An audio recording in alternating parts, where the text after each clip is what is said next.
Amen? Praise the Lord. Magandang gabi po sa bawat isa. Purihin po ang Panginoon. And just give a clap offering for the Lord Church. Hallelujah. Sino po ang na-bless sa gabi ito? Yung ikaw ay na-bless, ibigay mo yung pinakamalakas na palakpak mo para kay Lord. Amen. Hallelujah. And of course, let's just give a clap offering for the Lord sa buhay po ng ating mga music team. Amen. Hallelujah. Nakaka-bless po ang ating mga team. Sana? Hallelujah. Praise God po. At purihin ang Diyos. Amen. Ang Panginoon po ang siyang nabigyan ng lugod sa gabing ito. Amen. Hallelujah. Purihin po ang Panginoon. At sa gabing ito, kumusta po ang bawat isa? May kabagulan? Ma-beauty po basta. Ma-beauty daw? Ma-handsome? Hallelujah, purihin ang Diyos. At sa gabing ito pa mga kapatid, our time is 8:40 in the evening. Amen, hallelujah. At tayo po ay dumako sa ating word for tonight. Amen. Ito po ay matatagpuan sa John chapter 11. Mahaba ito from 11, chapter 1, verses, chapter 11 verse 1 to 44, but I'll be directly going through verse 38. I believe po familiar tayo dito. This is one of the very familiar verse in the Bible. Amen. Kung saan nakikita po natin dito, it talks about Lazarus, Mary, and Martha. Amen. And I believe there's a lot of things that we could glean over this message. But I would like to give only 3 out of all those we could glean. Maaari natin makuha dito sa mensahe na to. There are only 3 I would like to share with you over this passage. Amen. So from the beginning of very first verse of this chapter, makita po natin yung si Lazarus, Mary, and Martha. Amen. Sila po yung magkakapatid. Amen. Now, the brother of Martha and Mary is sick. Si Lazarus is so sick. And Jesus heard the call to come and heal Lazarus, whom He loves. Lord, yung mahal mo masakit. Yung kapatid namin masakit.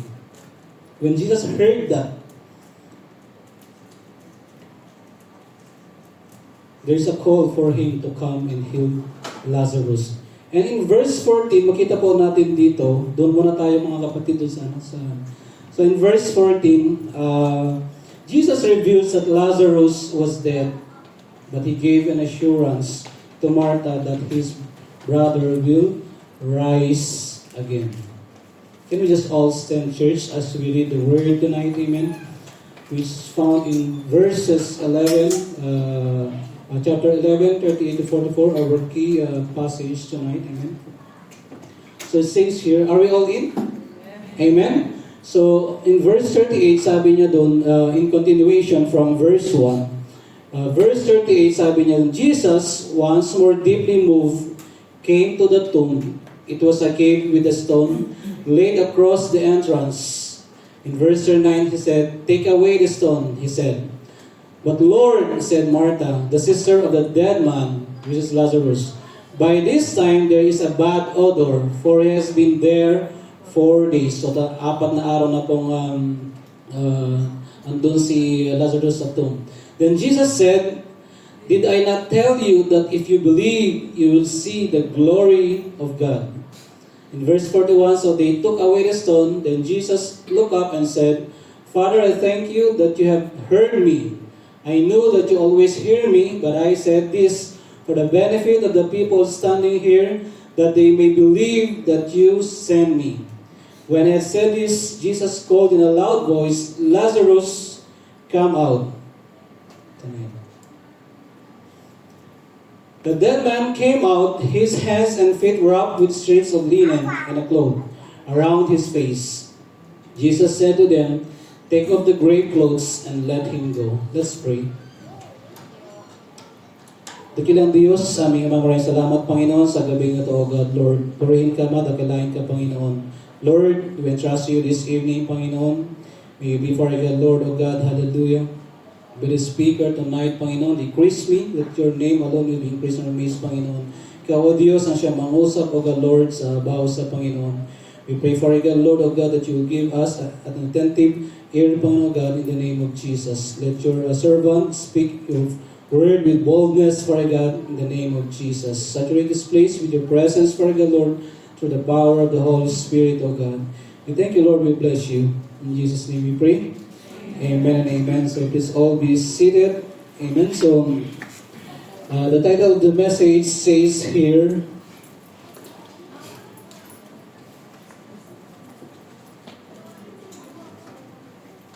Life from the Tomb. Amen. The title of the message is Life from the Tomb. So makita po natin dito mga kapatid from the very first verse up to verse 14 that Jesus reveals that Lazarus was dead. But he gave an assurance to Martha that his brother will rise again.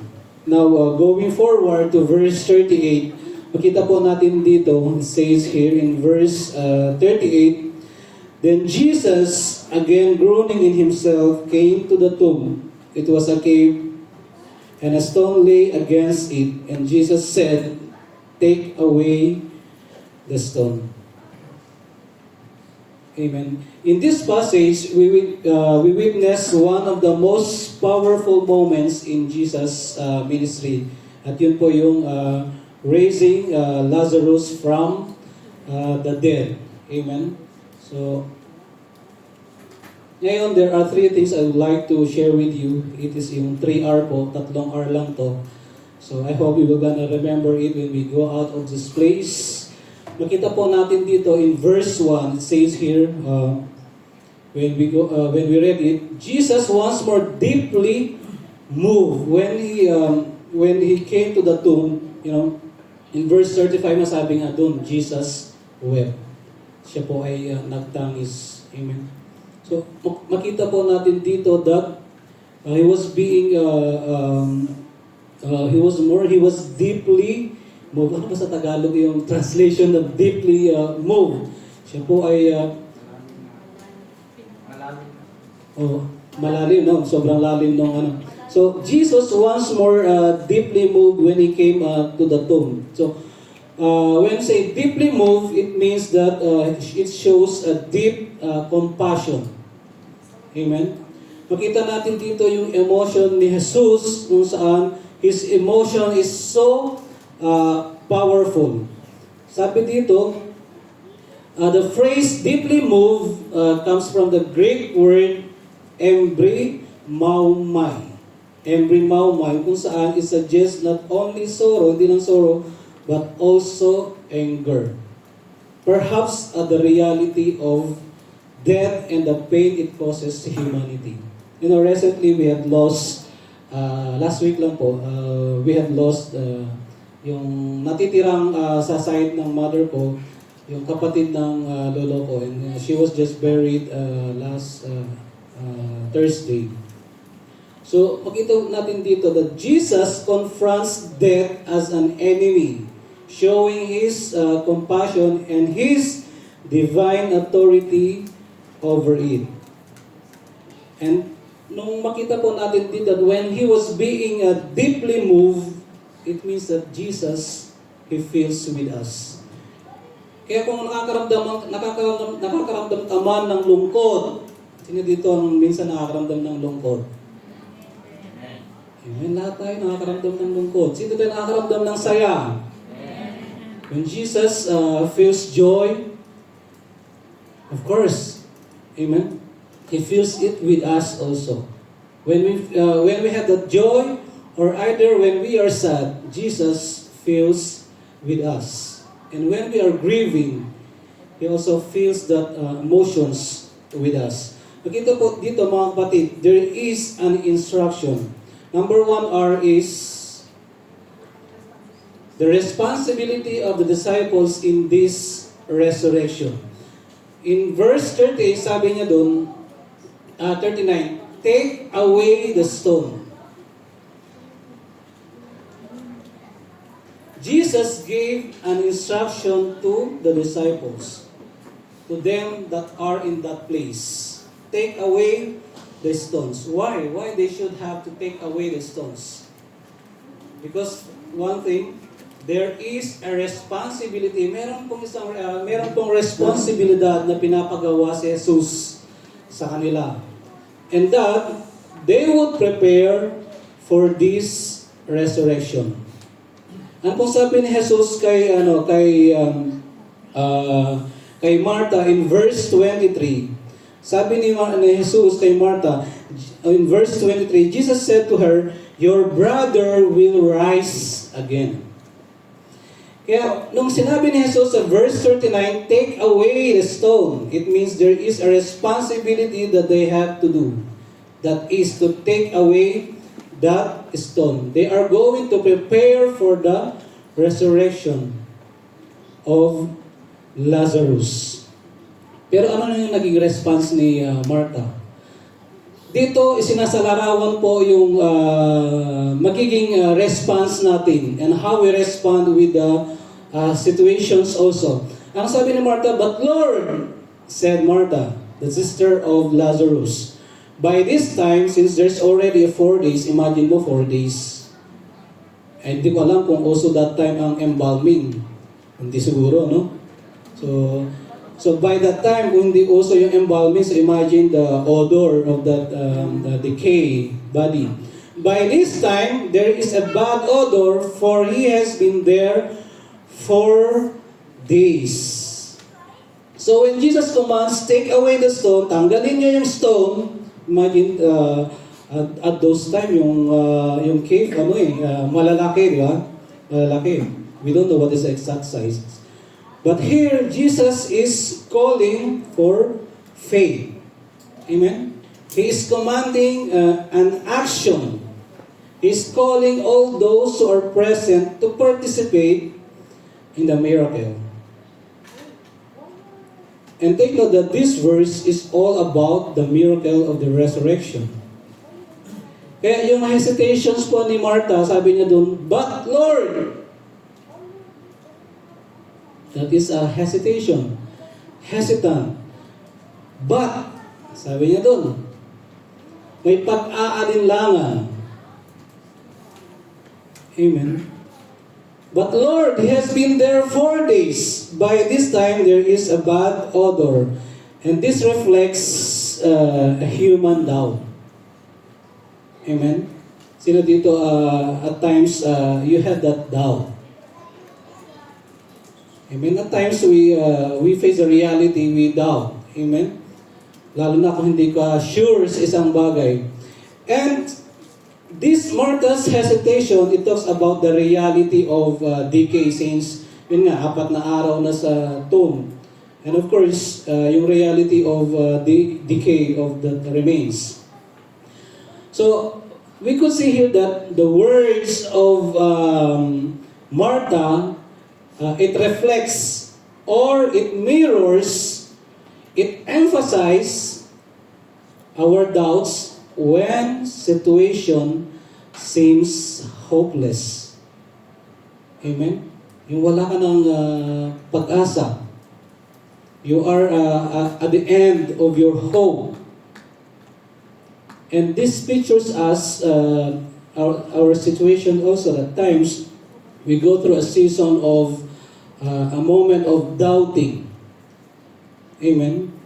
Especially when the situations, hopeless ka na sa isang situations. Pero sabi nga, miracle begins where human ability ends. Because at times, we trust in our own strength. Miracle begins where human ability ends. Amen. So, at times we trust in our own strength, at times we trust in our own wisdom. But yet here, we could see here that the hesitation of Martha, it pictures our conditions as well. That our doubts, amen, especially when situation seems hopeless. And from this picture, Lazarus pictures a lost people dead in their sin. Sabi niya, take away the stone. Ano ba yung stone? Ano ba yung nire-represent ng stone dito? A stone could be anything that stands between a lost one and Jesus. So being a believer, we have the responsibility, amen?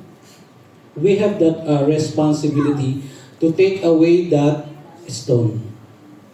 At yung stone na yun, it could be anything that stands between the lost one and Jesus. Bakit po hindi nag-attend si brother dyan? Bakit po hindi nag-attend si sister na nakaupo dyan? So, there might be any stone that stands. Amen? And we have to take out that stone. Or maaring it could be a personal reason. May pinagdadaanan, may problema, kailangan natin ipag-pray. So anything that could stands between that person and Jesus. So what is that implications to us, brothers and sisters? We being a child of God, we have that responsibility, amen, to remove that obstacles that keeps people from Christ. Amen. There are those obstacles that keeps people from Christ, from coming to Christ. And we as a believer, meron po tayong mission. Meron kang mission. Maaari yung katrabaho mo, may problema. And then you just need a word of God to be enlightened. Amen? So, makita po natin dito that this Lazarus, it pictures lost people dead in their sins being compounded in a stone. And that stone needs to be removed. And we as a believer in Christ, we have that very responsibility to remove that obstacles that keep people from Christ. Amen? Bakit hindi ba nagsisimba si brother? Bakit hindi nagsisimba si sister? Matagal nang hindi nakapagsamba. And that we could help people, amen? When we sit down with them, siguro, yayain mo, mag-chay. Oy, kapatid, chay naman tayo. O, tara pala, pwede naman. Amen? And it's a time of like, alam niyo po, may nabasa ko one time, it's a time of kapellowship. Kapellowship. Kapellowship. Nabasa ko lang yun eh. But it gave me an idea, hindi mo kailangan ng maraming budget para sa ganun, i-meet up si brother or si sister na mayroong pinagdadaanan. It's just a cup of coffee. It's just a cup of coffee. Then you can have that fellowship with one another. Namiss ko po yung kape namin ni Kuya Alan. I've been so busy this past days since pag galing bakasyon. Namiss ko na yung kape natin, Kuya. Bawi tayo later on. Amen? So, there are things that, there are obstacles, amen, that keep people from Christ. And we as a believer in Christ, we have that responsibility to remove those obstacles. And far be it, wag tayo yung maging obstacle. Amen? Are you amen with that? Far be it na tayo yung maging obstacle. Far be it, our prayer na hindi tayo yung magiging obstacle for people to come to Christ. Amen? Amen po? Amen. Hallelujah, praise the Lord. So, that is the number one R. Now, in verse 40, makita po natin dito, miracles begin where human ability ends. Sabi niya dito, and faith often begins when reason ends. Kasi nakita natin si Martha, daming bat eh. Pag inassign ka, bro, ikaw na yung song leader next week. Pastor, sis, but... Amen. I was so blessed with the life of ating kapatid si Brother Clyde. Amen. And it's a privilege to serve the Lord na kumanta. Hindi po lahat na bibigyan ng opportunity to stand before the Lord and lead the congregations. At hindi po madali yan. It's not easy. Amen. But let us all those buts, whatever buts that you have, ano yung but mo tonight, kapatid? Maybe you have a lot of buts tonight. Maaari mong sabihin, but I don't know how to pray. But to pray, how to pray? We can only begin how to know how to pray when we have the Word of God and read the Word of God. Amen. So faith often begins when reason ends. Let your buts ends with the word, what Christ is telling in His Word. Amen. Now, number 2R is, so sabi niya doon, we can remove obstacles that keep people from coming to Christ. Amen. We have this in verse 40, basahin po natin. Then Jesus said, did I not tell you that if you believe, you will see the glory of God? Reminder, take note, church, that there is already a conversation prior to this verse between Martha and Jesus. Kaya sabi niya dun sa verse 20, then Martha, as soon as she heard that Jesus was coming, went and met Him, but Mary was sitting in the house. Now Martha said to Jesus, take note of this, church, verse 21. Now Martha said to Jesus, Lord, if you had been here, my brother would not have died.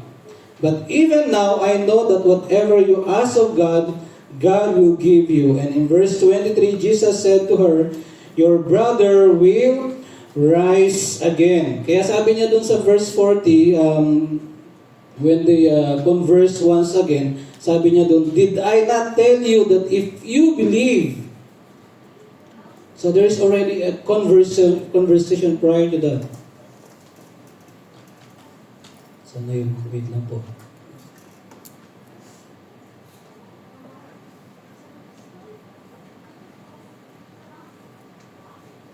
Amen. So we could see here what Jesus is reminding her, that if you believe, you will see the glory of God. How many people of God here believes? Amen. When you believe, you will see the glory of God. But there is only one condition, church. There is one condition for us to see the glory of God, and that is faith. Faith is the condition for seeing God's glory.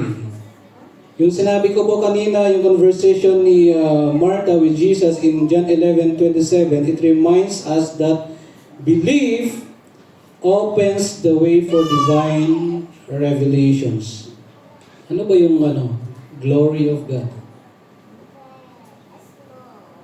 Ano ba yung glory of God? Kasi sabi niya dun, if you believe, you will see the glory of God. How can we see the glory of God in our lives? Amen. So it says here, the glory of God here refers to the visible display of God's power through Jesus Christ. And in this passage, it applies to the point of to the matter of resurrection and the life. Later on, makita po natin yung how Lazarus, amen, how Lazarus, through the very words of Christ, has been risen from the dead. Amen. So, resurrection is the greatest miracle of all. Kita natin that Lazarus has been dead for 4 days. And to revive him, para ma-revive, I think that would be out of question kasi 4 days nang 4 days nang nandun sa tomb eh. Do you think there is still a possibility of life? Kung 4 na araw nang nailibing. And before pa nailibing, syempre, patay na. But here, you could see here, sabi nga, did I tell you that if you believe, you will see the glory of God? So, it reminds us to believe. Amen? The Bible reminds us to believe. Romans chapter 5 verse 12 to 17. Can we just open it? Wala po dito, church. Romans chapter 5 verse 12 to 17. Let's just read it quickly.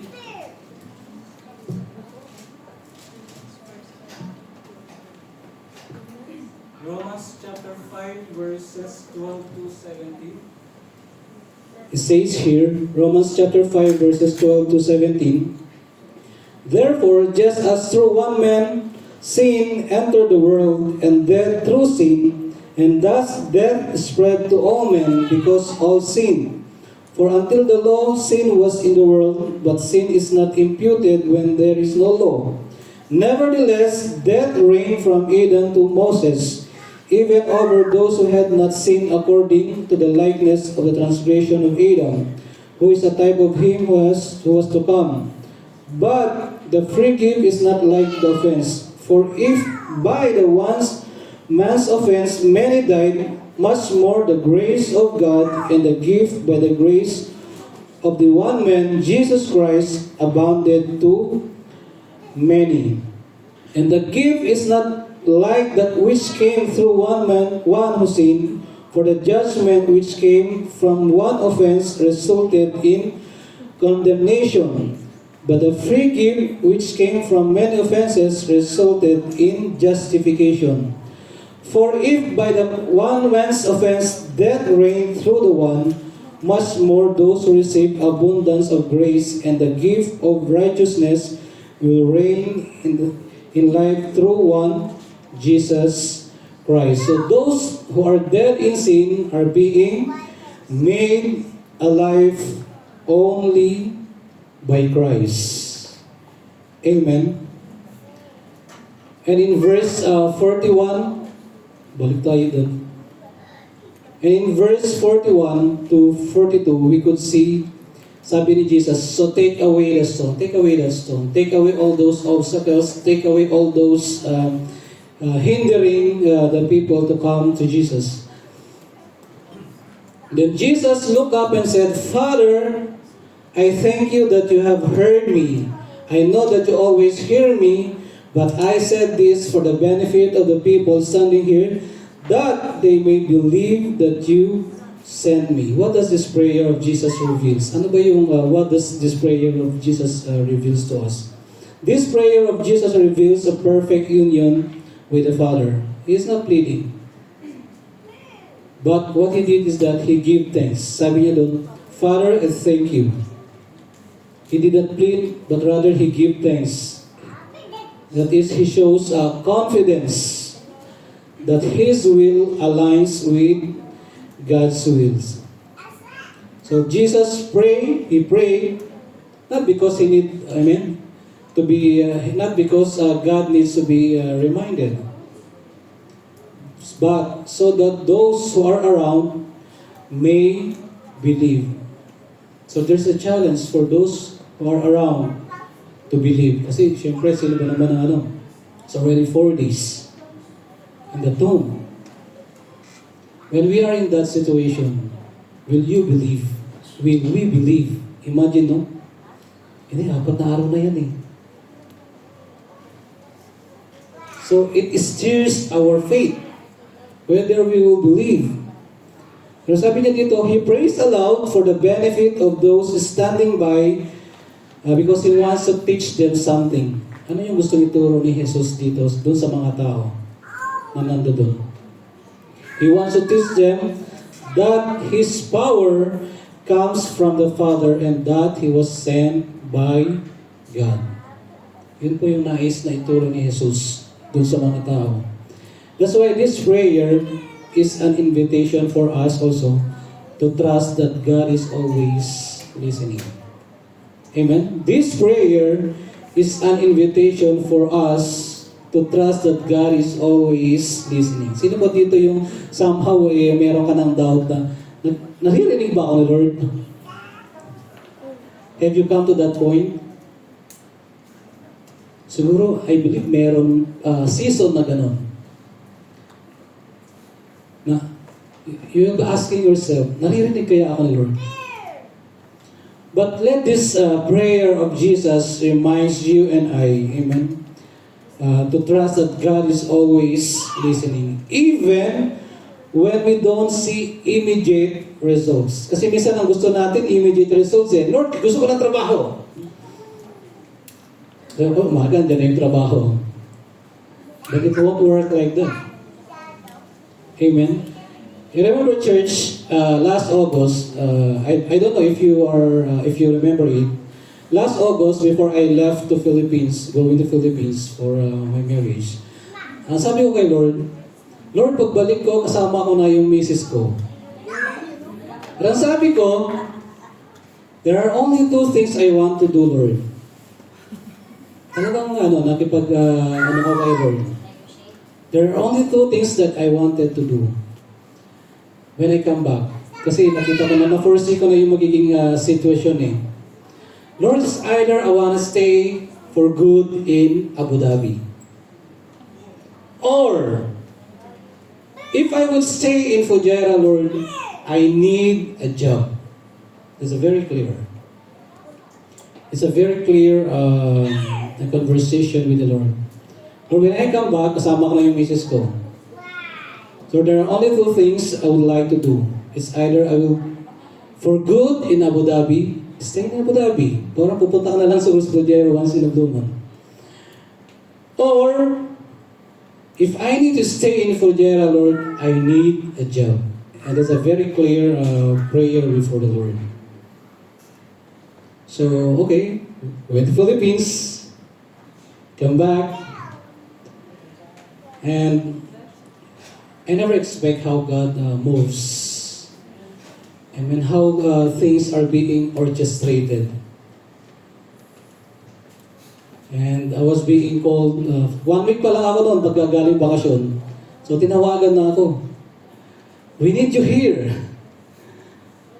I said, di nga. Talaga ba?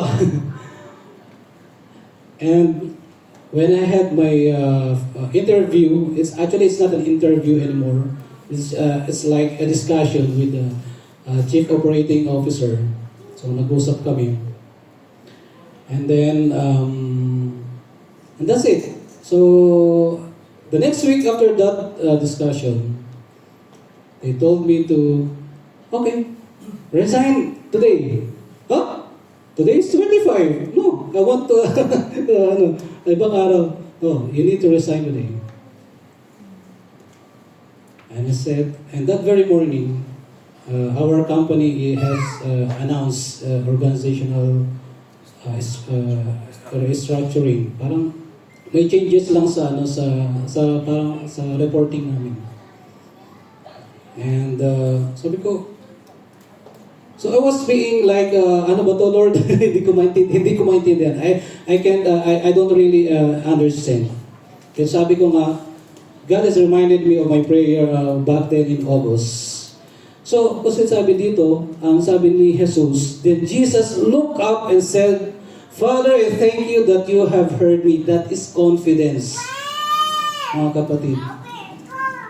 That is confidence in the Lord. Confidence in the sense that you know that God is listening.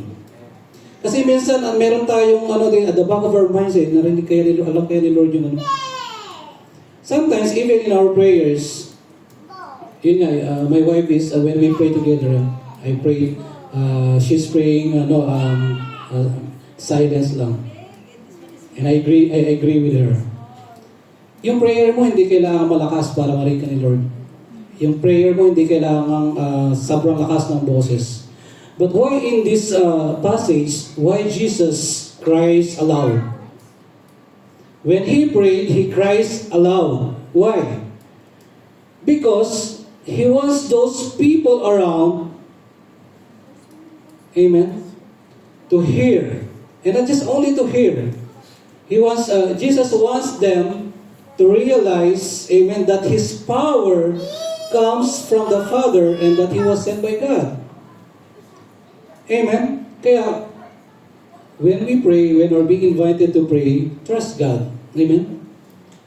He is always listening. God is always listening. Even when we don't see immediate results. You know, imagine in this company, I was just barely, I think, 8 months in Edge before. Gusto na nila akong calling pabalik. And hindi naman nag-work that time. Maybe, of course, ayaw ko pa rin umalis that time. Kasi hindi pa umiinit yung ano natin sa Halcon, yung pag-stay na sa Halcon. But I will see, how God orchestrates things for His children. Hindi mo kailangan mag-struggle, kapatid. When things comes from the Lord, hindi mo kailangan mag-struggle. Amen. When things comes from the Lord, you don't need to struggle. Just patiently wait. Amen. He is orchestrating things for you. Yes, there are prayers you've been waiting for. Amen. Sino dito you've been waiting for a baby? We have been waiting for a baby. Kala ko magkaka-baby na kami nakaraan eh. Hindi pala. Delay lang pala. But I believe, I trust God. Amen. In due time, in God's perfect time. Kaya yung mga naghihintay ng baby, in God's perfect time. Amen? Hold your peace with the Lord. Hold your peace with the Lord. Amen? Don't rush. It is in His perfect time. You know, when we look back at how things are being arranged, from my first vocation to second vocation to third vocation, mula tas pag-transfer ng bahay, Abu Dhabi, and then Fujairah. And of course, we need the provisions. And talagang nag-struggle po kami sa provisions. But we see the hands of God, how God meets our needs. Hindi mo wala po kaming sobra-sobra, actually kulang pa nga. But we see how God meets our needs. Minsan po, paano ba itong i-arrange to? But we see how God moving in our midst on our behalf. Yung internet nga namin, kailan lang mahal ko na nakabit. Kahapon ba yun? No, Wednesday. We're supposed to go to the Bible study during Wednesday, pero biglang pumunta po yung technician. Sabi namin, wala pa kami pambahid. No, it is free. Kung free, sana kung alam namin free, nung ano pa. Pinakabit na namin nung pagdating namin. Pwede pa lang later na bayaran kasi nga may promotions pala. So we see how God, even for the small things, we see how God moves in our needs. Amen? Kaya ang ginawa po namin, nag-data na lang kami for 30 days, 1 GB per day. Praise the Lord. Let's just give a clap offering for the Lord Church. Amen? So, trust God that God is always listening. Now, we could see here that the calling of Lazarus from the grave. Sabi niyo dito in verse 43, when he said this, Jesus called in a loud voice, Lazarus, come out. The dead man came out. Next na tayo. So, the dead man came out, his hands and feet wrapped with strips of linen and a cloth around his face. When Jesus spoke about Lazarus come out, he speaks with authority. His loud voice pierces even the silence of death, sabi nga dito. In Genesis chapter 1, makita po natin how God declares His word. Let there be light, and there was light. Just as God's word bring creation into being, makikita din po natin dito that Jesus' words brings life to death. Nung sinabi niya, Lazarus, come out. It brings forth the death to life. We see the power of God's Word. Makita natin yung kapangyarihan ng salita ng Panginoon. Isaiah 55 verse 11, sabi, this is one of my favorite verse in the Bible. It's one of my favorite verse in the Bible. Sabi niya dito, so is my word that goes out from my mouth, it will not return to me empty, but will accomplish what I desire and achieve the purpose for which I sent it. That's why whenever you have that promise to claim for, remember this. Whenever you are holding a promise from the Lord, Lord, you have said in your word, as you have declared, so is my word that goes out from my mouth. It shall not return to me empty, but will accomplish what I desire and achieve the purpose for which I sent it. Life answers the voice of its creator. Amen. Kaya makita natin dito mga kapatid, those sinners are called to receive new life. This pictures how Lazarus pictures a sinner who needs to receive new life. John chapter 10 verse 10. Sino dito memorize ng John 10:10? It's a wonderful verse. Memorize mo natin John chapter 10 verse 10. Sabi niya doon, the thief comes only to steal, to kill, and destroy. Ito yung gawain ng kaaway. He wants to kill. He wants to steal and he wants to destroy. But the very word of God, the promise of God is that I have come that they may have life and have it to the full. In other translation, I have come that they may have life and have it abundantly. Amen. And so this calls, when Jesus called Lazarus, Lazarus come out sa personal. Tinawag niya si Lazarus by his name. Malala po natin in John chapter 10 verse 3. Jesus calls his own by name. He will call Nathan, Serena, personal. Jesus knows his by their names. John chapter 5 verse 25. In John chapter 5 verse 25, sabi niya doon, truly, very truly I tell you, a time is coming and has now come, when the dead will hear the voice of the Son of God, and those who hear will live. Amen.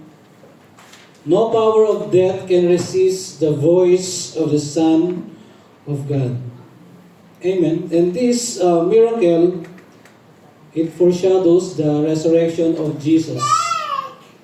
And the promise of a new life, bagong buhay, for all those who will believe in Him. Amen. Do we have any first-timer here? Wala po tayong first-timer. I mean, this miracle, it foreshadows the resurrection of Christ and the promise of new life for all those who believe in Him. 1 Thessalonians 4 verse 13 and 18. Ano pong sabi doon? Sige, sino po ang gusto magbasa? Basahin natin. Amen? 1 Thessalonians 4 verse 13 and 18, sabi niya doon, brothers and sisters, we do not want you to be uninformed about those who sleep in death, so that you do not grieve like the rest of mankind who have no hope. For we believe that Jesus died and rose again, and so we believe that God will bring with Jesus those who have fallen asleep in Him, those who have died in Him, those who had relationship in Him.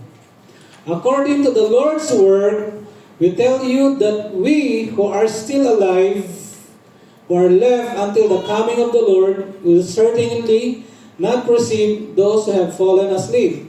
For the Lord Himself will come down from heaven with a loud command, with the voice of the archangel, and with the trumpet call of God, and the dead in Christ will rise first. After that, we who are still alive and are left will be caught up together with them in the clouds to meet the Lord in the air. And so, we will be with the Lord forever.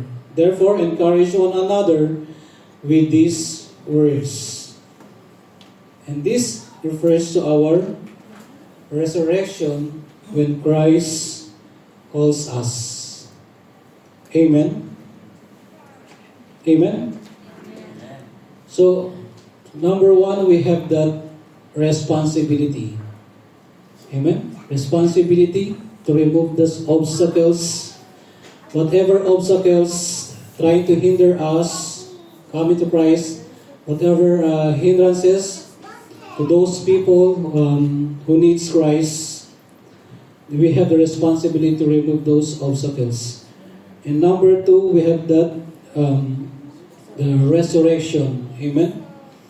And number three, we could see how Lazarus released from the grave. In verse 44, sabi niya dun, the dead man came out, his hands and feet wrapped with strips of linen and clothed around his face.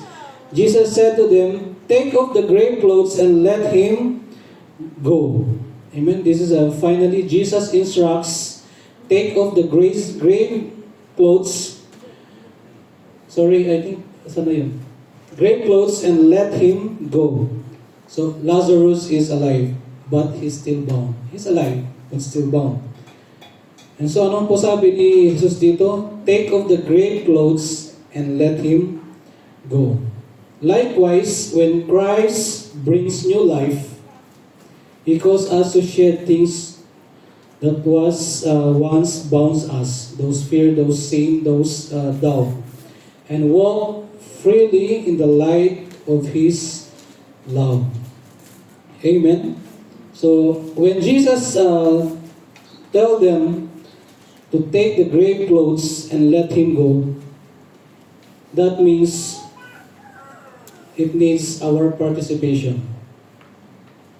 We need to assist believers, amen, those who are coming in Christ, to take off the grave clothes. Ano ba yung mga grave clothes? The old sinful lifestyle.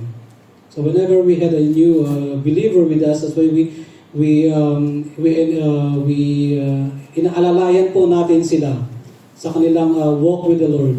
We don't expect them to have that 180 degree transformation overnight. But what we do is that inaalalayan po natin sila sa kanilang walk with the Lord. Amen? And so in this verse, sabi niya doon, the release of Lazarus, the release of others from the old lifestyle, it requires our cooperation. Amen. Sino yung ina-assist mo para mabago ang buhay niya? Sino yung ina-assist mo? Sino yung tinutulungan mo para matanggal yung grave clothes na yun? Amen. And God works often involves human cooperation. Summary po, amen. So, sabi niya doon, we have the responsibility, amen. Jesus calls us, amen.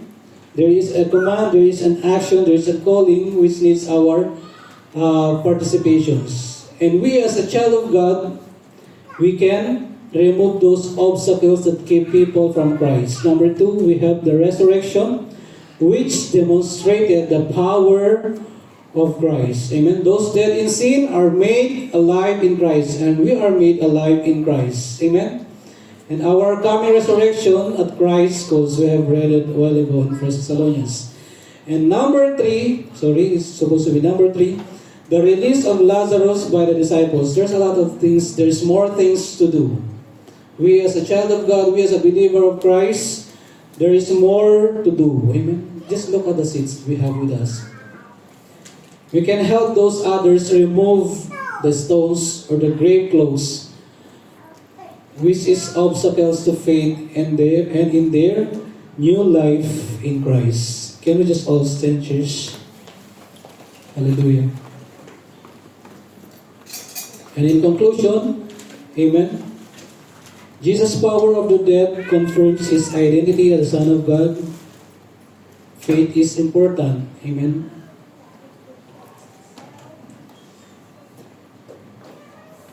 And the miracle, it foreshadows Jesus' resurrection, showing His death showing that death cannot hold him or those who belong to him.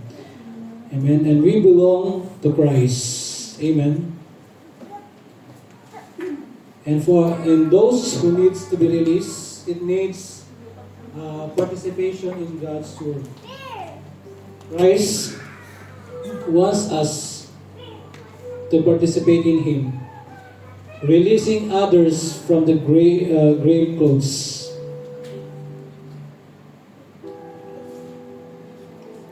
Amen. So whatever is your situations right now, Jesus meets us in our pain. Whatever you're going through right now, whether you are in joy or whether you are in pain, Jesus meets us in our pain and our joy. And through faith, we can move those stones that blocks us from experiencing God's glory. Yes, at times, we are waiting for something. God's timing may feel late, but His purpose is always perfect. Amen. And that we as a believer, we have a new life in Christ. Hallelujah. Let's pray. Lord, we thank you for this evening, O God. We bless you. We honor you, O Lord. Thank you, Jesus, for reminding us, O God, Lord, that we as a believer in Christ, we have the responsibility, O God, Lord, to remove all those obstacles, for God, Lord, in order, O God, Lord, for others to come to you, O God, in the name of Jesus. Lord, help us, for God, hallelujah, in our walk with you.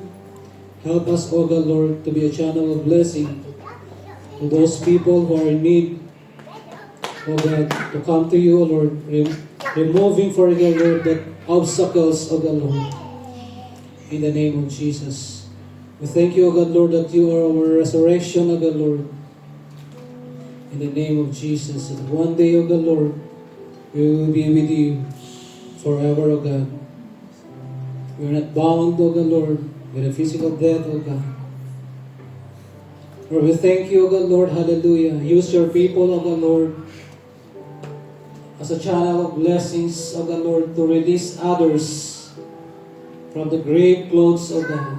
To release others, O God, Lord, from the old lifestyles, O Lord, in the name of Jesus Christ, hallelujah. Lord, we surrender to your lives, Panginoon. Use us, O God, Lord, for your own glory, O God, in the name of Jesus. We thank you, God, we bless you. In Jesus' name we pray. Amen and amen. Church, tonight is first Saturday of the month. Let's proceed with our communion. Amen. Hallelujah.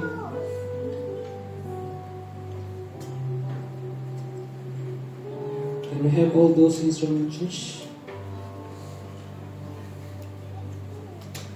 Today is the first Saturday of the month. Let's observe our communion. Let's remembering the Last Supper. Amen. And the Last Supper is one of the most sacred and meaningful moments in the life of Jesus and in the Christian faith. Amen. It is a final meal that Jesus shared with His disciple before His crucifixion. This is a moment of filled with love, humility, and divine purpose. Luke chapter 22, verse 19 and 20 says here, And He took bread and gave thanks and broke it and gave it to them, saying, This is my body which is given for you. Do this in remembrance of me. Likewise, He also took the cup after supper, saying, This cup is the new covenant in my blood, which is shed for you.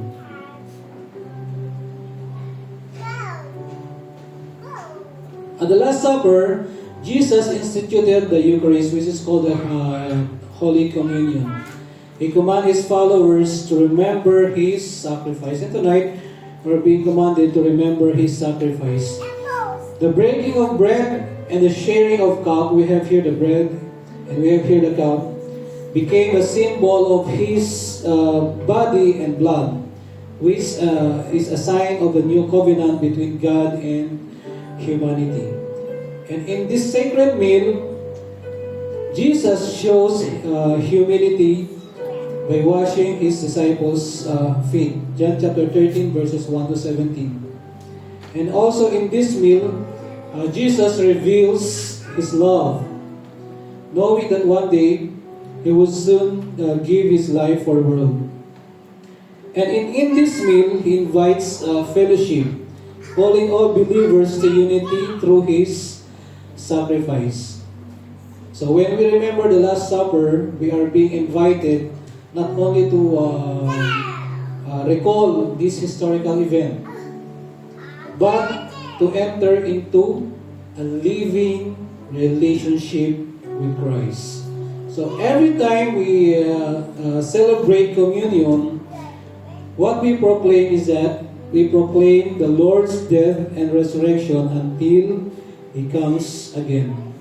So let's take this moment to have the gratitude, amen, to remember what He's done for us. His body being broken for us, and His blood which is shed for us.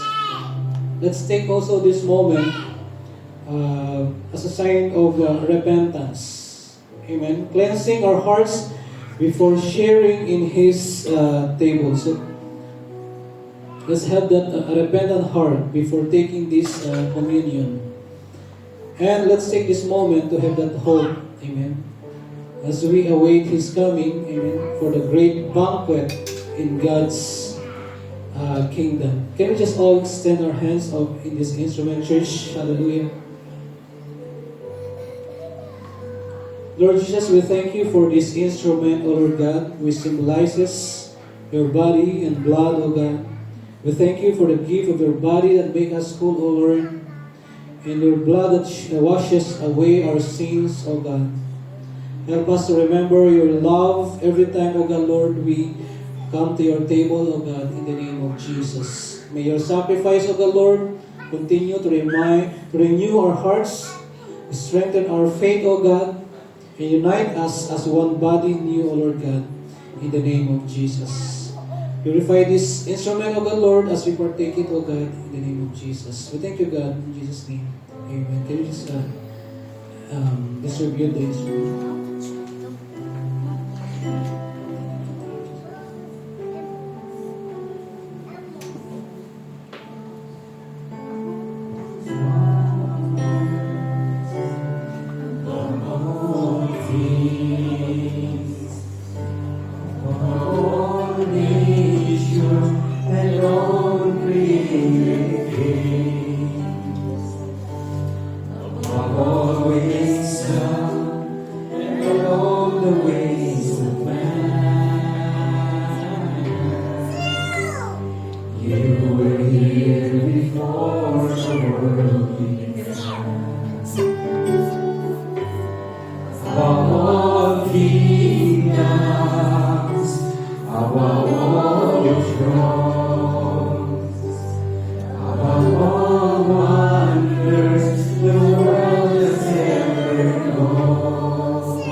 For I received from the Lord that which I also delivered to you, that the Lord Jesus, on the same night in which He was betrayed, took bread, and when He had given thanks, He broke it and said, "Take, eat, this is my body which is broken for you.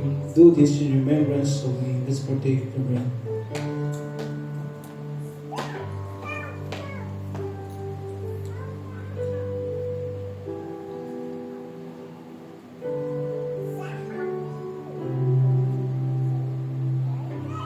same manner, he also took the cup after supper, saying, This cup is a new covenant in my blood. This do, as often as you drink it, in remembrance of me. Let's partake of the cup.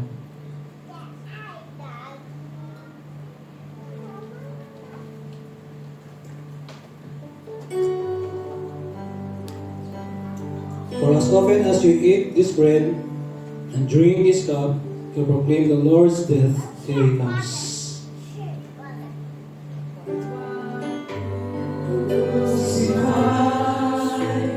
Lay behind the storm, you leave to die, rejected and alone, like a rose, trampled on the ground. It took the fall, sort of me.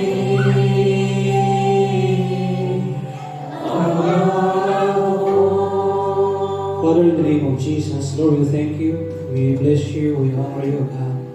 We thank you for the privilege of partaking of the Lord of this supper, O God.